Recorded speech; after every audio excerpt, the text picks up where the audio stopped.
He's back in Hyannisport with Jackie and Caroline, and we set up the election returns. And that, too, was one of the longest nights of my life. That Jack Kennedy is standing still with 241 electoral college votes. And there's 4 states out there.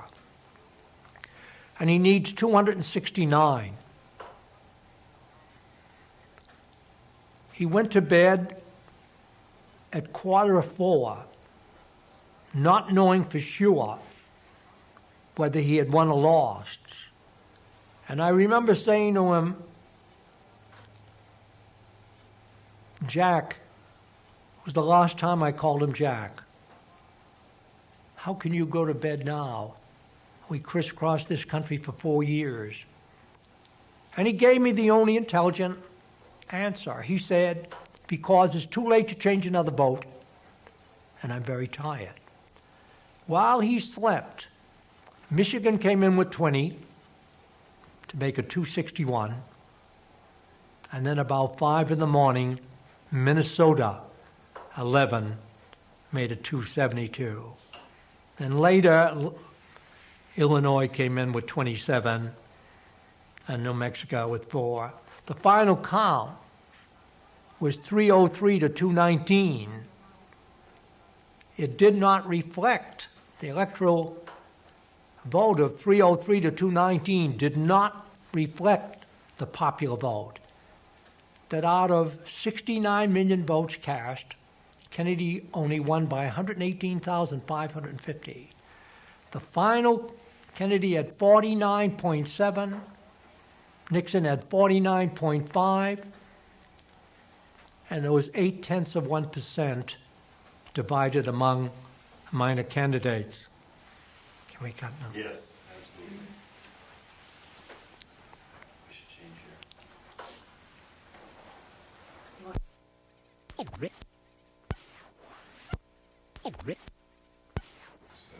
Okay, I've got 7 seconds. Go ahead. Walker?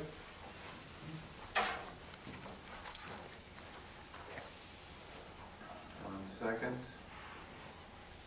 Anytime.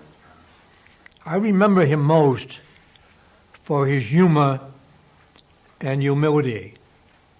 That as he campaigned during this 14-hour period, the 14 years, and his 2 years and 10 months and 2 days in the White House, I remember that he was the same man on Bunker Hill campaigning for Congress as he was on Beacon Hill when he defeated Henry Cabot Lodge for the U.S. Senate, and the same man on Capitol Hill and the same man in the White House, that he never lost his humor or his humility. He had I used to kid him that he had a 3-decker sense of humor, that we each laughed about the same stories. That in his very, very first campaign, they were trying to accuse him of being a carpetbagger and not a townie. And this fellow stood up at a rally and, hey, Kennedy, where you from? Palm Beach? Cape Cod? New York? You do not belong here. And Jack Kennedy, I noticed over the years, we talked about his courage, he was always a better speaker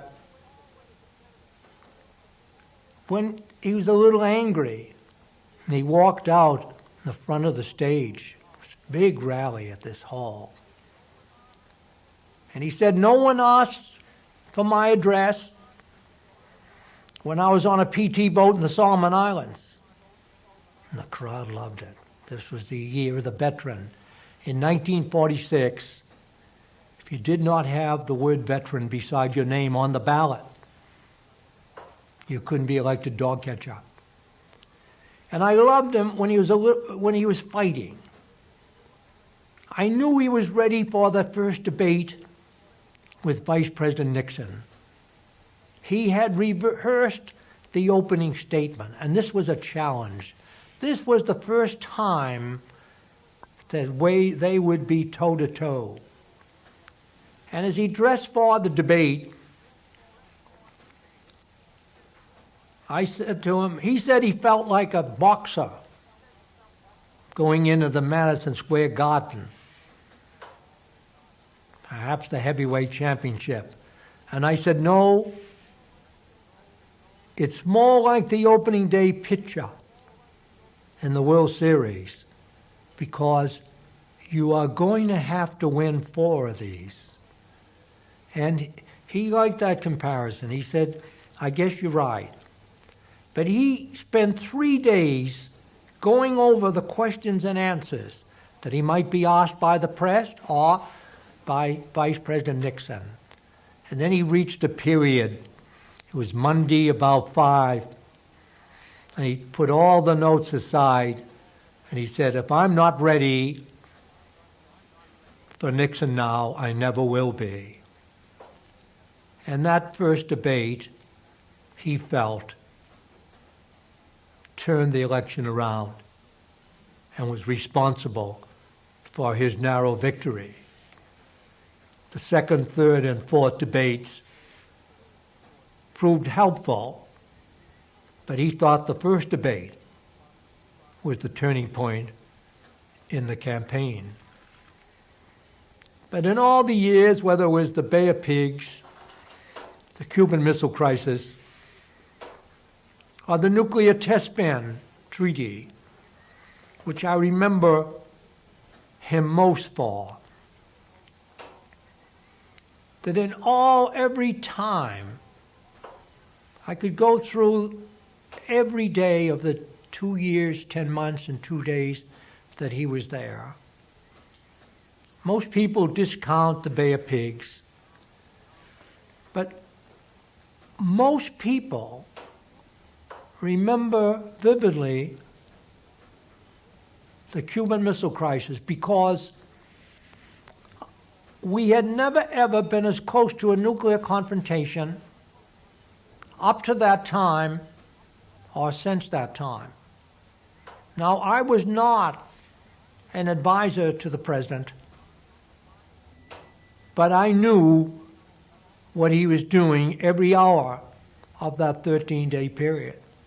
It was our off-year election in 1962, and he continued to campaign, hoping that he could keep the secret from the press until he had the opportunity to decide on a blockade, to get a consensus with the group called the Executive Committee of the National Security Council, and then tell the American people.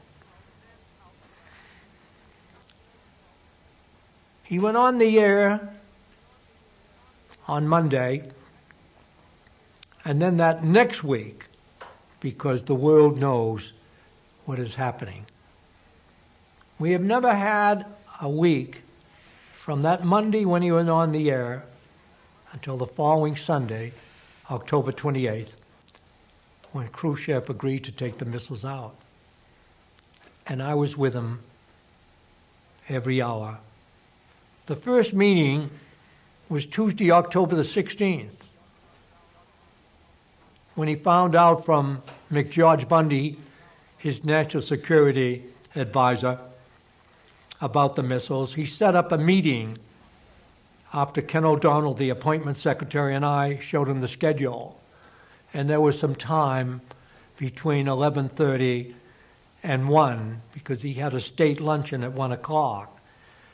And this group, McNamara and Dillon, George Ball, and McGeorge Bundy, his brother Bobby, and he gathered together the men that he knew he could depend on, the men that he had studied their work habits and their backgrounds for almost 2 years.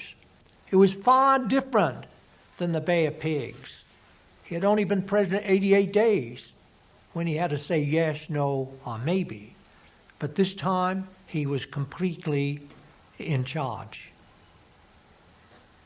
And once again, I am reminded about the 3 wishes. because on Tuesday at the first meeting, they're looking at the pictures that were taken from a U-2 on Sunday, October the 14th. And as we continue the campaign, the next day we're in Connecticut, it's the National Day of Prayer. And as we drop past St. Matthew's Church, I reminded the president of the Three Wishes again, and he said, "Today, I only have one wish." And I knew what it was. His chief concern all through this 13-day period was the children. Not just Caroline and John, and not just the children of America, but children all over the world who would suffer and die if he made the wrong decision. And he held out for the blockade, and thank God it turned out to be the correct measure. The works day was Saturday, October 27, 1962. In the White House, we referred to it as Black Saturday. Everything was going wrong. Major Rudolph Anderson, one of the U-2 pilots, who took the pictures on Sunday, October 14th, that President Kennedy saw on Tuesday the 16th, was shot down and killed by a SAM missile. He attended 3 different meetings of the executive committee that day. I stayed in the White House that night, had dinner with him. He didn't want to be alone at a time like this. Jackie and the children had gone to a safer place. And at a last resort, he sent his brother Bobby. He always depended on Bobby. Bobby Kennedy was Jack's strong right arm. He sent Bobby down to talk to the Russian ambassador, Dobrynin. And now I'm having dinner with the president. And Bobby came in, and all the news was bad. Nothing was changed, and you do this, well, they'll do that. And I continued to eat the chicken and drink the white wine nervously, I guess, because I was unaware the 2 brothers had stopped speaking when I heard that great voice. "Dave, you are eating the chicken and drinking the wine like it is your last supper." And I said, "Mr. President, after listening to you and Bobby, I'm not so sure it isn't. This is Saturday, Black Saturday."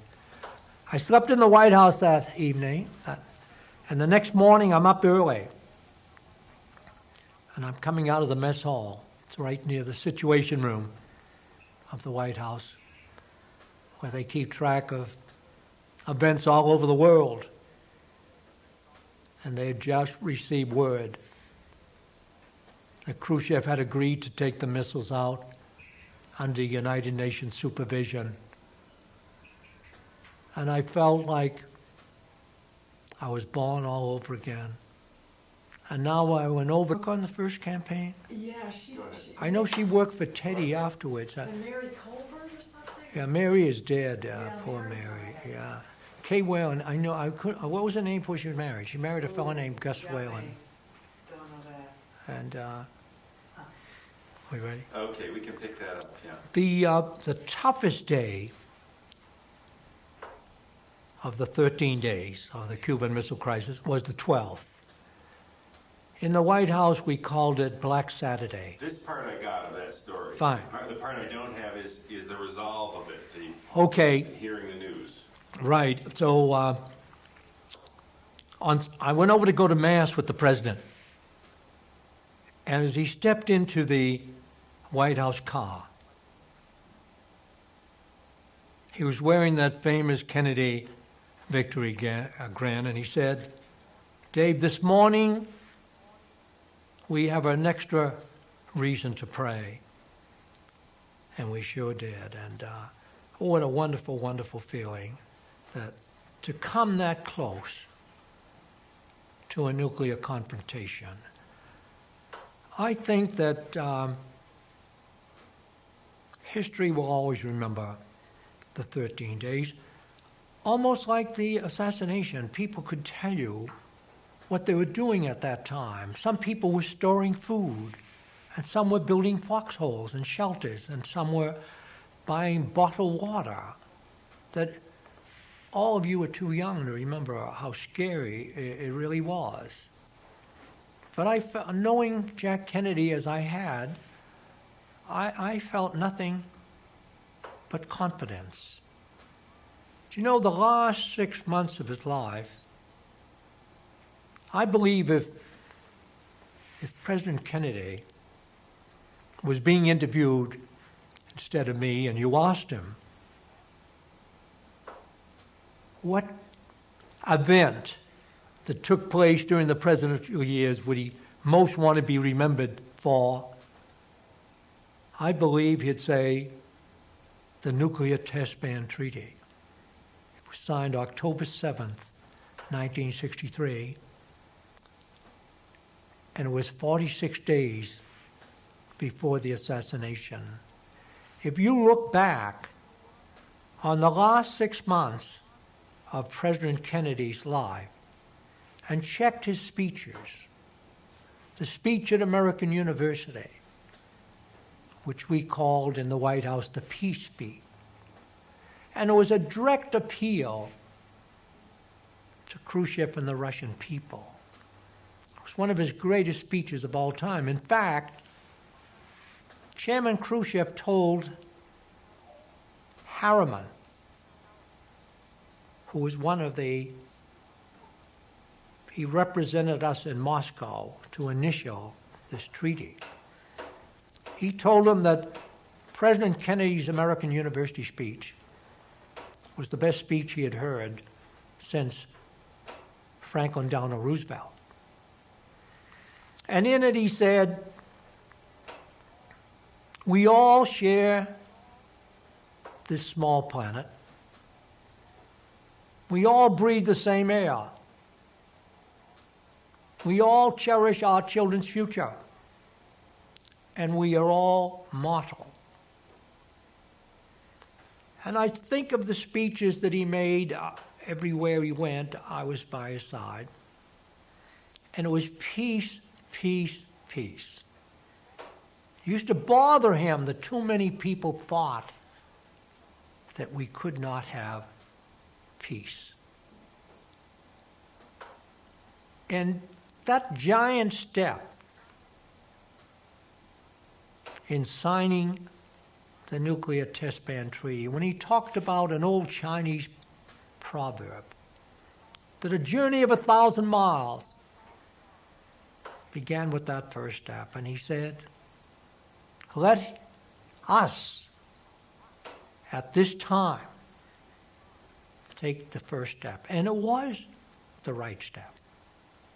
And he felt from that time, that short time, the next 46 days before the tragic day in Dallas, that our relations with the Soviet Union